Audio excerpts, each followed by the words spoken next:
I had a potential customer call me this morning. He said that he's taken his car to multiple garages over the last 2 weeks. One's changed loads of sensors, hasn't got rid of the codes or the faults. One said it's a turbo, all the others that he's stuck into saying it's not, because the turbo's working fine when it's not going. It's going into limp mode, but the turbo's working fine when it's not in limp mode. So he asked me if I can go have a look, and I said yeah, sure. I explained to him that it's possibly not the sensors just doing this job, and depending on what the sensors are, the testing would vary, so that I can come out and do an assessment, and then we can take it from there.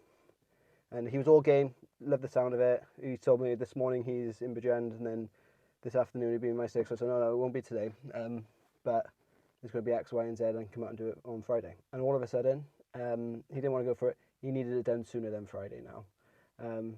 So he's going to get back to me if he can't get anyone else in. But as soon as I mentioned the price, he went all cold feet and he didn't want to know anymore. Now, I know that this isn't a unique experience, and most of you probably could relate to this. This probably happens to me on a daily basis. But Alex Lindley, I don't know if I'm pronouncing your name properly. If I'm not, I'm sorry. He posted a statistic on, I seen it on Facebook and I seen it on LinkedIn today, that said that the average garage hourly rate has gone up to £70. And he put a phrase in there, he said that the industry is now starting to value itself. For flipping heck. What a sentence, like, what a thought-provoking sentence.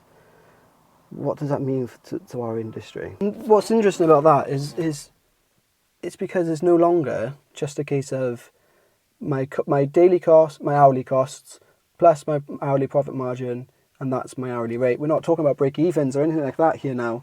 We're talking about what are you worth? What is the value of you to that customer?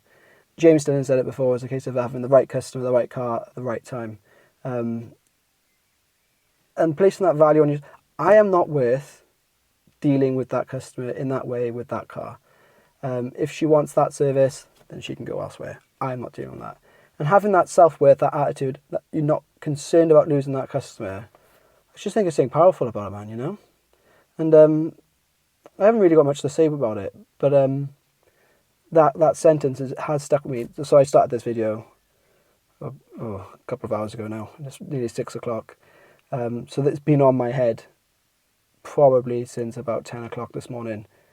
And that is, am I charging enough for what I'm worth, not for how much I think a customer is going to pay me, or what is a justifiable amount? Am I charging what I'm worth? Am I charging my value? I don't know, but I thought it was a brilliant sentence, a really, really poignant sentence. So thanks for sharing it, Alex.